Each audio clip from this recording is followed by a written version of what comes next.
Hi, this is Scott and welcome to Check Your Leader channel. Today we're going to be talking about the very basics of chain of command and some of the house rules that we use here at CYL. This is based on a suggestion from one of our subscribers. So without further ado, let's get straight into it.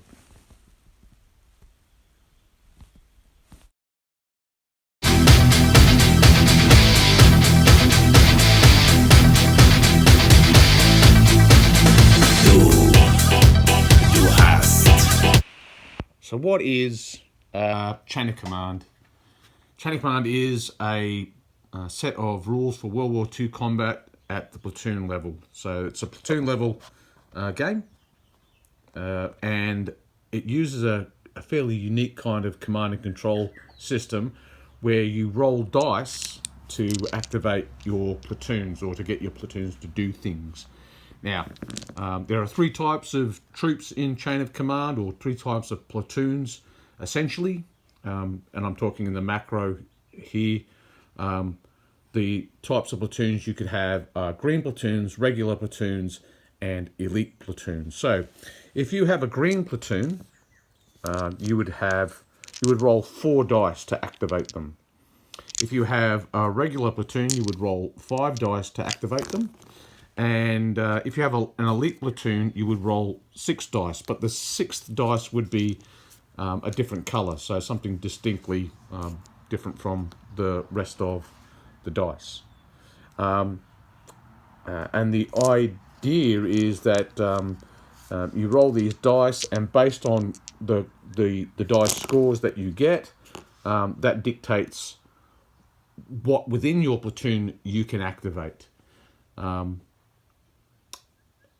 So let's now look at that a little bit closer. But before we go on to the mechanics, it should be noted that chain of command can be used not simply for playing World War II, but also it's easily adaptable for Spanish Civil War. There is a World War I version of chain of command. There's a Vietnam War version called DMZ, I believe that's what it's called, which is a fantastic adaptation. So you can use it for all sorts of periods other than World War II, but obviously predominantly it's pitched at the World War II period, and it covers the war in its entirety, and also various theatres. The Blitzkrieg period in the Low Countries, Poland, also the Pacific, Eastern Front, Mediterranean, the desert, all that kind of stuff. So they're very versatile rules.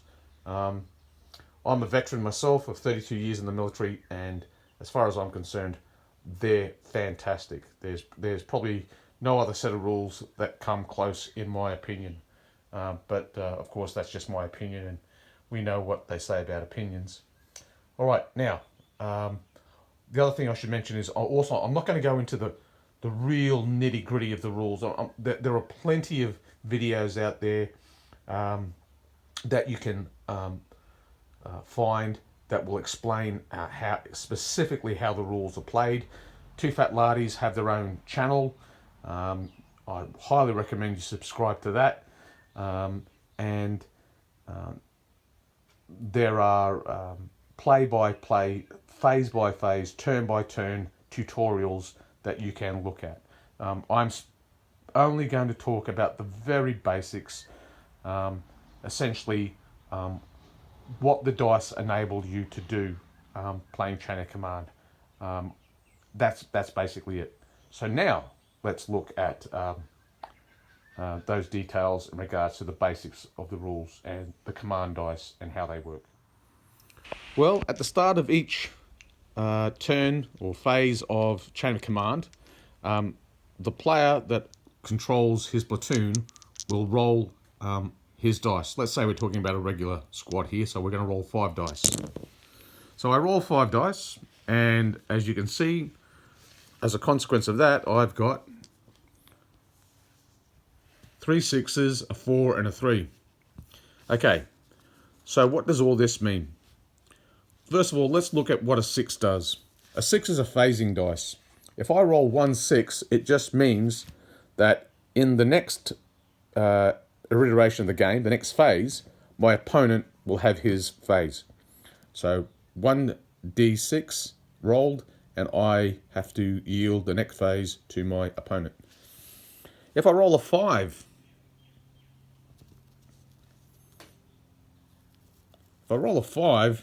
what that means is I have accumulated 1 chain of command point towards my tally.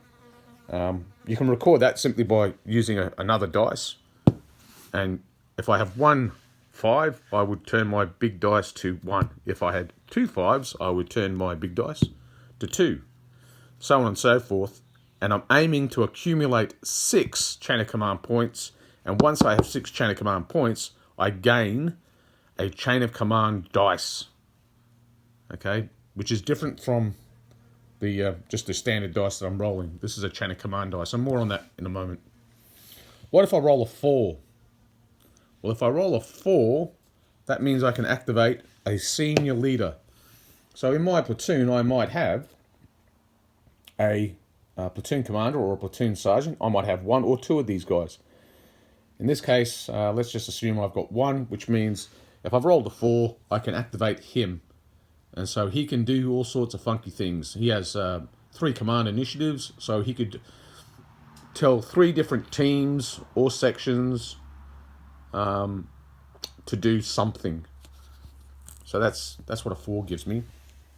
A 3 is a junior leader. Now these are the backbone of every squad, and every squad or section is commanded by a junior leader. If I roll a 3, I can activate him, and I can also activate the squad that he is in command of. So with a 3, I can activate him, or I can activate his squad. What if I roll a 2?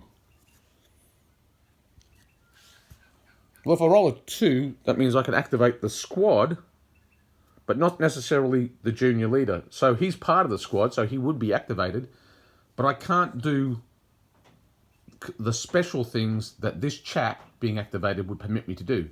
So I can get the squad to fire, I can get the squad to move, but I can't get the squad to go on Overwatch. Only if I have a 3 can I get the junior leader to put the squad on Overwatch. Only on a 3 can I get the junior leader to get the squad to deliver covering fire. Okay, so they're the things that the 3 lets me do. The 2 just lets me activate the squad, which is, in this case, all these chaps here. And they can either move or shoot, and pretty much that's it, all they can do. What if I roll a 1? Well, if I roll a 1, I can activate a team. Now, you can see this is a British squad, and this British squad is made up of 2 teams. There's a Bren gun team and a rifle team. If I roll a 1, I can activate just that team or just that team. I could also activate a support team, like I might have a 2-inch mortar, or I might have a flamethrower team. So I could activate the flamethrower team if I had a 1. Okay, so that's what the command dice are, and that's what they do. So they're the command dice. And remember, the 5s, every time I roll a 5, that helps me accumulate a chain of command dice. When I get a chain of command dice, once I hit 6 on my tally, that gives me 1 full chain of command dice. The chain of command dice permits me to do things that help me seize the initiative on the battlefield, or do other really cool things. I might use the chain of command dice to launch an ambush. I might use the chain of command dice to move a jump-off point from one point on the table to another point. I could use it to avoid doing a morale test. And there's a few other things that I can use it for. I can end the turn. So as I mentioned, chain of command is divided into turns and phases. If I was to roll 2d6, for example, 6 on 2d6, if I was to roll a double 6, that means I get my phase and the next phase. But if I was to roll 3d6, I would get my phase and the next phase, and I would end the turn. All right, so the turn would come to an end. Now that's significant. If a turn comes to an end, things such as troops on Overwatch are no longer on Overwatch. Smoke on the battlefield clears away. Teams that are moving tactically are no longer in a tactical stance. Buildings might collapse if they become unstable. Artillery barrages or mortar barrages that are falling will end. Stuka strikes that are occurring will end. So that's the handy thing with rolling a 666, for example. And obviously that's not going to happen all that often when you're only rolling 5 dice, but it happens enough. Okay, so that's the basics of the chain of command system, and like I said, I'm not going to go into too much details in regards to the actual rules. There's plenty of resources online for you to have a look at that. And I myself, back in the day when Chain of Command first came out, I did a comparison comparing Chain of Command with another really popular platoon level rule set called Bolt Action. I'm sure you're all aware of that. I'll put a link up in the comment section to where that comparison of the two rule systems are. It's not a bagging of Bolt Action. Bolt Action's a fine game. It's simply a comparison of the two. Okay, now let's look at some of the house rules that we use here at CYL.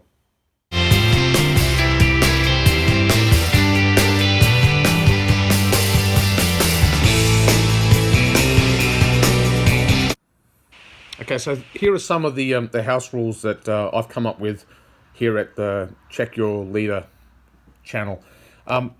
Now, first thing about house rules is, first of all, what are house rules? House rules are simply rules that players adapt or alter whilst playing a particular rule set. So you can have house rules for all sorts of rule systems, but let's specifically talk about the house rules we use here at Chain of Command when playing Chain of Command here at Check Your Leader. First of all, they have to be agreed on by both players. If one player wants to use house rules and the other player doesn't, or wants to use some house rules and the other player doesn't, well, then they're not used. You go as per the rules in the book. First of all, the one that we use, and you'll probably have noticed in our first game, we use the drop die method. The reason we do this is to cut down on the amount of double phases that can occur, because that can be quite powerful in the game. So basically, when we roll our dice, if we roll a 666, 666, 4 6s, 5 6s, whatever, if we roll more than 1 6, the player that rolled that will get the next phase. However, he will drop 1 dice. So next time he rolls, he'll only roll 4 dice. This minimizes the chance or the possibility that he might roll another double phase. But even if he does, he'll only have 2 dice to work with. If he does that, he'll get the next phase again, a third phase, but again, he will drop a die. So now he's only rolling 3 dice. If by some miracle he rolls another 666, well, guess what? He's only got a single dice to work with. Drops a die again, and if he rolls a 666 again, he'll only roll 1 die. And if he rolls a single 6, well, that's just great, because a single 6 means the next phase is his opponent's. So this gives him an opportunity. If he continues to roll 666s, he's not penalised from the chance to continue to roll 5s and accumulate Chain of Command dice. And his good fortune is being rewarded, but it's simply limited. So that's the drop die method. Let's talk about a couple of other things that we do here. Okay, flamethrower teams. Flamethrowers in Chain of Command are very powerful, and as they should be. But they can be somewhat overpowering in the game. So what we've decided here is that in any one game, you can only have a maximum of 1 flamethrower. Now, this is theatre specific. Obviously, if you're playing games in the Pacific where flamethrowers were far more common, and for good reason, because the enemy is using bunkers and mouse traps and things like that, caves, whatever, you can dispense with that rule and you can take as many flamethrowers as you want. But in just a normal Chain of Command game in northwestern Europe or in Italy or in the Mediterranean, somewhere like that, Eastern Front, It's one flamethrower, and all flamethrowers, regardless of nationality, cost 3 points. There's no discounted flamethrowers. They're powerful enough as it is, and a bargain at 3 points. Quite frankly, I think they should be around about 5 support points. But they're 3, and you only get 1. Flamethrowers in Chain of Command can only fire 3 times, then they're out of fuel. That said, those 3 times, each time they fire, they're firing 12 dice, a maximum range of 12 inches, and they ignore all cover and they double shock. So, as you can imagine, they're brutal. Okay, so that's okay. So the next thing we're going to talk about is flame tanks. Now, flame tanks, again, these things are brutal. So the rule that we use here for flame tanks is that flame tank can only be used if the enemy has fortifications or on an urban table. So that's, well, if it's declared an urban table with lots of buildings, then you can get a flame tank, but only if you've already purchased a tank. So you have to have one other tank, or you pay 2 extra support points. So if the flame tank costs 7 points, to use a flame tank, you need to spend 9 points. The reason for this is just flame tanks they have unlimited fuel, and they are incredibly powerful in this game, and we just think that they're a little bit underpriced. Furthermore, flame tanks were fairly rare, and so it's more likely that as a platoon commander you would be offered a tank in support rather than a flame tank. Okay, so let's talk about pioneers now. House rule here is you can only use pioneer sections, or a pioneer platoon for that matter, if there are pioneer tasks for them to do. Yes, pioneers were used in assault on enemy positions, but they weren't used in assaults on standard light infantry or mechanized infantry. They're pioneers for a reason. They're there to do pioneer tasks. So if the enemy has fortifications, bunkers, things like that, then you can use them. Now, how do you know if you can select pioneers in a game? It's pretty simple. At the start of the game, your opponent, the defender, will declare whether or not he or she will be utilizing any field works or a bunker. If they state that they are, then the attacker is free to consider using a pioneer section. If there are 2 or more bunkers, he can select the pioneer platoon. But if it's one bunker or even just one piece of wire or one single minefield, then the defender must declare that he's using field fortifications, field works, entrenchments, something like that, and that lets the attacker know that that is a consideration that they have. They can take into account that they have the option to utilize a pioneer squad. Okay, let's have a look at a couple other things. Okay, the next thing we'll look at is mortars, mortar barrages specifically. House rule here is if a platoon is utilizing a forward observer, firing 81mm mortars, 3-inch mortars, basically off-table mortar battery or a mortar baseplate, then friendly troops cannot move within 4 inches of that barrage falling on the table. So as the barrage hits the table, it's defined by either using cotton wool or some kind of other explosion markers or whatever. Friendly troops can't move to within 4 inches of that barrage. This is done specifically to prevent situations where the barrage is falling on the enemy. The barrage lifts. When it's lifted, you find that your troops are within 4 inches of the enemy and they automatically go into hand-to-hand combat. So the barrage has to lift, and then you have to then move into contact with the enemy. It sort of like takes away the devastating power that off-table barrages can have, and it also creates a more realistic situation where the barrage lifts and the enemy does have at least a moment to get themselves prepared to receive the enemy coming in on them. Okay, so that's our house rule in regards to off-table mortar barrages. Okay, the next thing we're going to look at is the relationship between tanks and infantry. Okay, so the house rule here is that infantry cannot move within 4 inches of a tank. Okay, so if there's an enemy tank, they can't move to within 4 inches of it.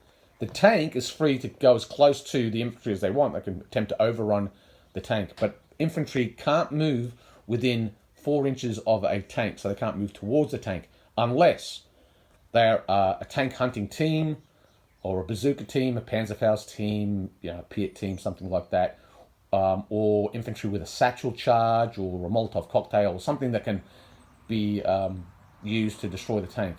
Or if the tank or assault gun is open-topped. So if it's an open-top vehicle, therefore grenades could be thrown into it, then the infantry can close with that vehicle, that tank or that assault gun. So like in a situation like this, the tank's well over 4 inches away from the infantry. The infantry cannot, in their phase, move towards the tank or the assault gun unless it's either A, an open-topped tank or assault gun, or B, they have the wherewithal, the weaponry in which to neutralize the tank. Okay, so it has to be like satchel charges, telemines, sticky bombs, things like that. Obviously, if they've got a Piat or something like that, a bazooka, again, they can move towards the tank if they want and get within 4 inches. Okay, so the infantry is back here. They can move up to 4 inches, but not closer than 4 inches. The tank, by contrast, the tank obviously can move closer to the infantry. All right, because one of the things the tank wants to do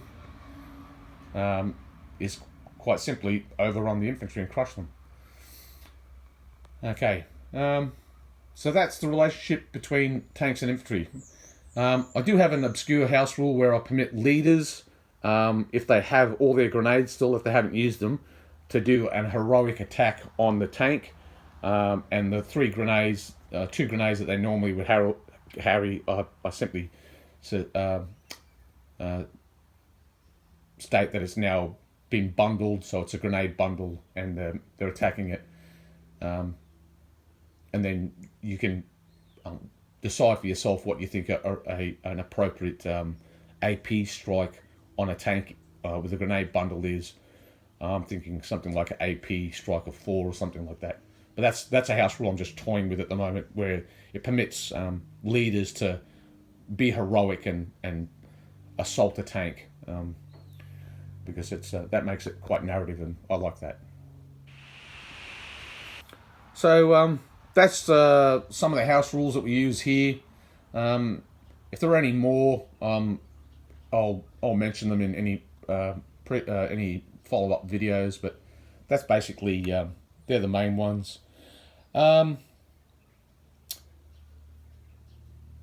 Feel free to leave some comments. Also, if you've got any questions, feel free to ask any questions you might have as well. I'm really keen to make this station this channel as interactive as I possibly can. So I'm keen to hear from you people out there if you've got any suggestions or any particular kind of action that you would like to see. Maybe you want to see a swifter support scenario or a probe mission or something like that. Just drop it in the comments. We're now up to, I think last count was like 70 subscribers, so that's gone up 20 in the last couple of days. I'm nowhere near the thousands that I hope one day that we'll reach, but hey, you got to start from somewhere, yeah? So that's it from now. The next video that will be uploaded will be the next game in the Abbeville pint-sized campaign that Rowan and I are playing.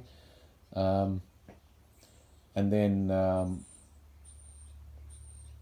Where we go after that, I'm not too sure at this stage. But like, subscribe, share. We have our own Facebook page as well now. So just Google search CYL, Charlie Yankee Lima, and on Facebook, just do the search there and you should be able to find us. If not, just make comment and I'll try and find you. Okay, thanks very much and catch you later. Bye.